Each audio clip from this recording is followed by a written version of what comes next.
Hi, my name is Laura Cranford, and I am going to talk to you about how you can gamify your class. As a teacher today, one of the things that I notice is that we are in a very weird crisis. Our world is, and it's the crisis of engagement. How can we as educators keep our students engaged and motivated to learn? So sometimes when I'm talking to my students in my classroom, I think that I'm talking to them and I think that they're listening, but it's like I'm Charlie Brown's teacher. So, gamification. Gamification is designing a classroom based on the psychology of motivation, competition, and collaboration, creating situations that students want to progress in, and they promote agency in students. Gamification is not the use of games to teach or assess. It's not game-based education. It's not games like Kahoot or Jeopardy! So why gamify? Here are some important statistics at this time. 54% of video game players report playing video games with other people. It's very social. 58% of Americans play video games. 45% of gamers are women. And 58% of parents play video games as a way to socialize with their children. So this is an important tool of our culture at this time. Game environments can evoke curiosity by providing an optimal level of informational complexity and a novel and exciting game space. That is really important when teaching students in this age that we want to create unique learning environments for them and unique experiences. One of the learning theories behind gamification is B.F. Skinner's operant conditioning. Operants are actions that are intentional to motivate or negate behaviors by reinforcement. And in gamification, you could get, when you play a game, you can level up, and that would be a positive reinforcer when you make, correct decisions. And in most video games, if you make a bad choice, then sometimes you'll lose your life as a player and you'll have to start over. So here's a really good video on gamifying in education by the Extra Credits. So if you're wondering where you can start, one of the tools that I use in my classroom is called classcraft. It is a pre-made gamification system. It has a free and a premium version, and it's customizable to fit in your classroom.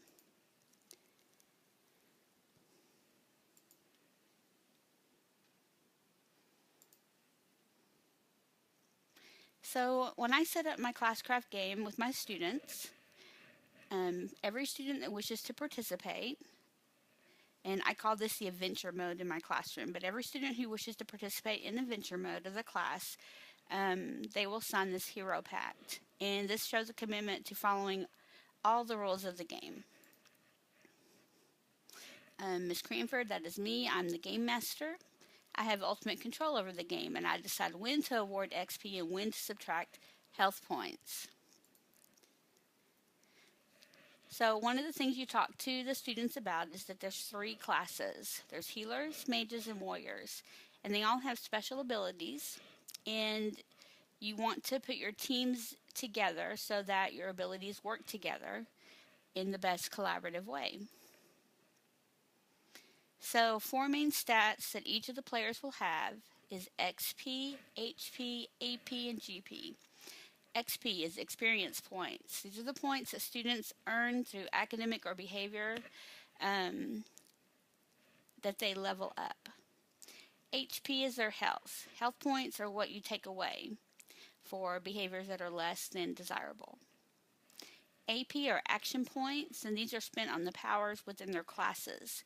These are the motivators. These are the tools, the extra things that they get in their class, such as being able to listen to their music while they're working, or working in the hallway, or working with a friend. And GP is gold pieces. These are used for upgrading their gear, which they love. So when do I award XP in my classroom? Usually at the beginning of the year, I will start off with behavior expectations, and as the year progresses, I will change those to academic expectations.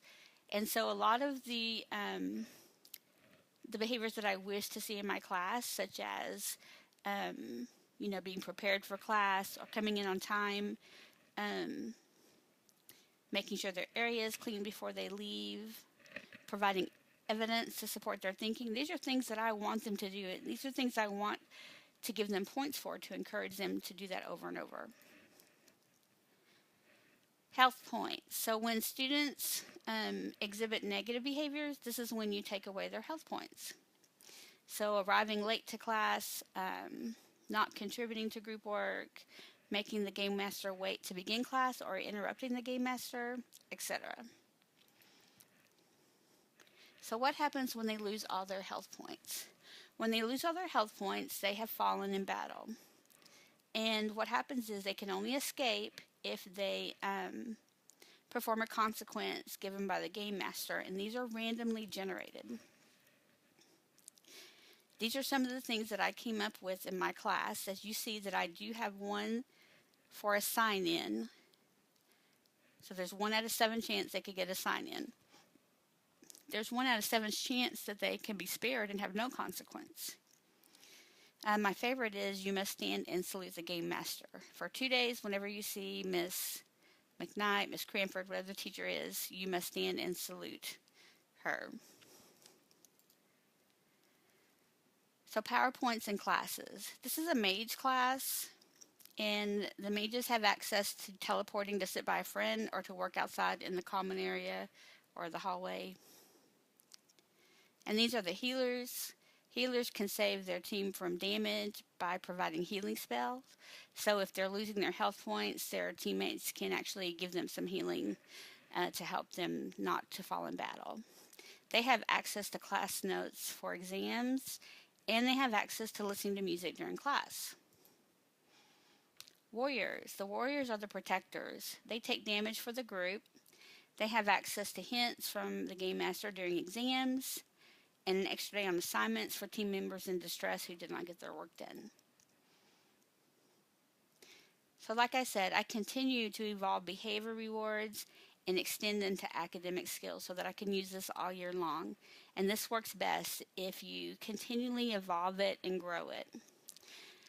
Some of the premium features that you can use, you can import lessons from Google Classroom. You can use the grade converter to reward points. I like to use the boss battles for formative assessments. And you can even turn a unit into an alternate reality game and use this to award points for grading. Here's a picture of a boss battle that we did. I imported test questions to study by before we had our state testing when we reviewed, and they worked very hard together to collaborate to beat the boss. So they weren't against each other, but they worked together to beat the boss. So that is it in a nutshell. If you have any questions on gamification or classcraft, feel free to email me or hit me up on Twitter.